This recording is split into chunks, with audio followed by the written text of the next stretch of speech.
Je prenais une marche et j'ai vu cette branche et je trouvais qu'en partie, ça ressemblait à cette fonction que je viens de découvrir, la racine carrée de x.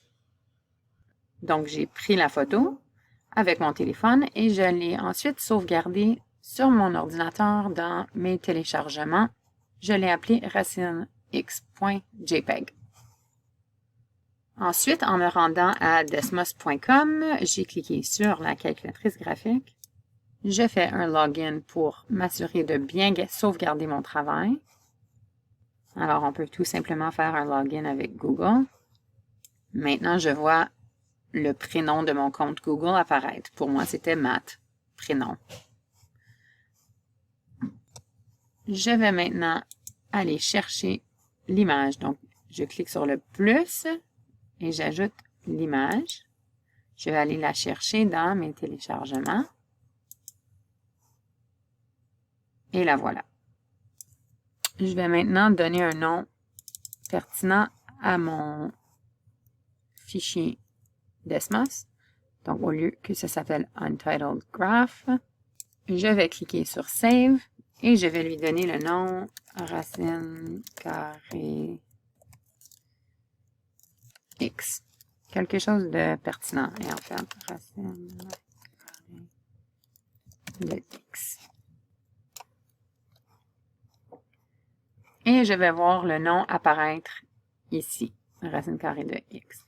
Donc, puisque je trouvais que ça ressemblait à la fonction f de x est égal à la racine carrée de x, je vais juste ajouter cette fonction-là ici sur mon graphique. Donc, on voit mon image que je peux mettre, en fait, n'importe où. Si je veux la déplacer, c'est pas grave. On peut la mettre n'importe où. Et je vois aussi la fonction. Je trouvais que ça ressemblait à cette fonction. Alors, en salle de classe, tu auras découvert 6 fonctions. Alors, tu feras la même chose 6 fois. Tu vas cliquer ici, créer un nouveau graphique et aller insérer une image qui ressemble à chacun de tes types de fonctions. Alors, tu vas aussi, suite à avoir ajouté l'image, écrire l'équation de la fonction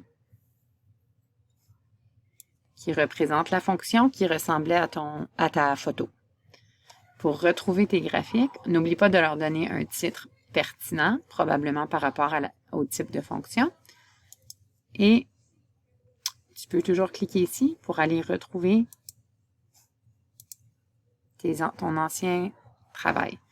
Je n'avais pas sauvegardé la fonction, donc je voulais vous montrer que c'est important puisqu'ici j'avais écrit f de x est égal à la racine carrée. Donc, j'ai écrit SQRT pour square root en anglais, mais si je ne connais pas ce raccourci-là, je peux toujours cliquer sur le clavier et aller chercher le symbole que je cherche, comme par exemple la valeur absolue, la racine carrée, le au carré, et ainsi de suite.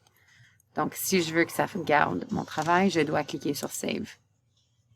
N'oubliez pas de faire ça. Donc, maintenant, quand je clique ici, je vois mon graphique racine carrée de x que je peux toujours aller réouvrir. On en aura besoin de nos 6 photos. Donc, tu auras 6 graphiques sauvegardés pour la phase 2 du projet. Allons maintenant faire de la photographie. 6 belles photos qui ressemblent à nos 6 graphiques.